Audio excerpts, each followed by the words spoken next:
Hey everyone, and welcome to this video. Today I'm at the junkyard, and the junkyard I'm at is Kenny U-Pull today.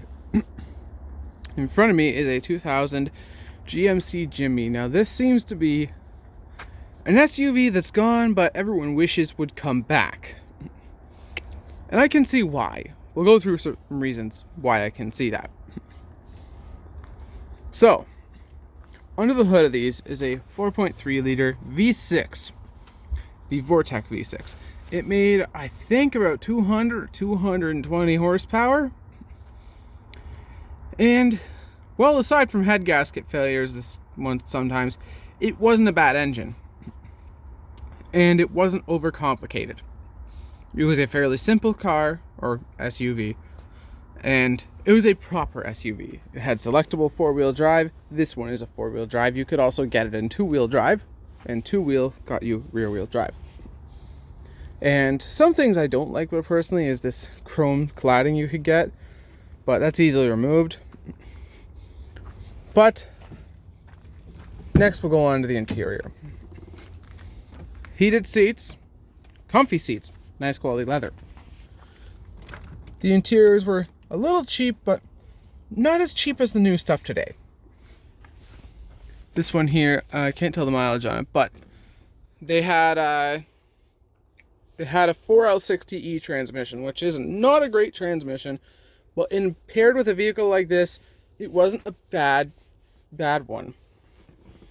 This one was automatic, or was it? Was it automatic? I think it was. I don't know. This might have been a manual. Or no, this is definitely automatic. There's no hole in the floor. It would have had a column shifter, and your four-wheel drive selector would be right there. Now you could also get these with four-wheel drive on the floor shifters. Personally, I prefer the four-wheel drive on the floor. It's just more reliable. Now this one did have a sunroof. It was a loaded out one. The SLT, I think, was the top trim level back in the day for GM. For GMC brand, at least. That's not stock. The other one's busted out too, though. Looks like they had a replacement one, though. Just didn't get it on. But as you can see, it did have a lay flat floor in the back, it looks like. It did. Lay flat floor. Now the computer. This thing must have been a project.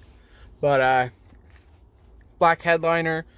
Now this one here has a lot of rust on it. This is a common spot. Over here is a real common spot on these to rust out. And that's unfortunately a lot of why these came off the road. But they honestly aren't that bad of a vehicle. Now you opened up the hatch here.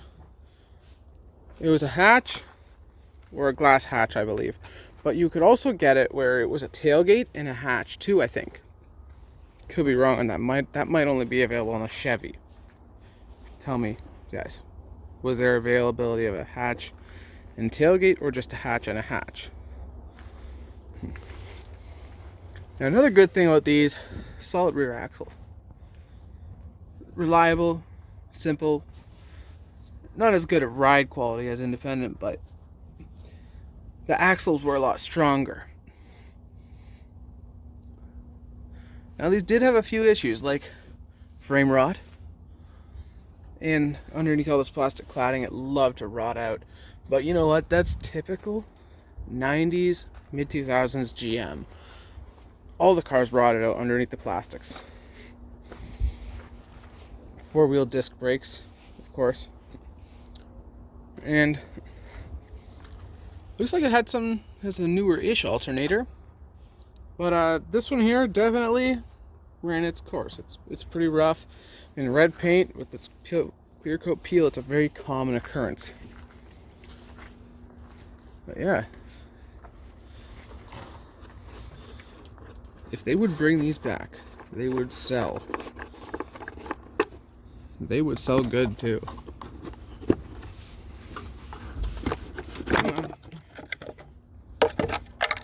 fuse panel under here. It had actually a good cover on it too. I'm actually impressed with that. Blocks moisture out very well. Anyways, thanks for watching. If you enjoyed this video, please hit that like button as well as subscribe for more. Have a great day, everyone.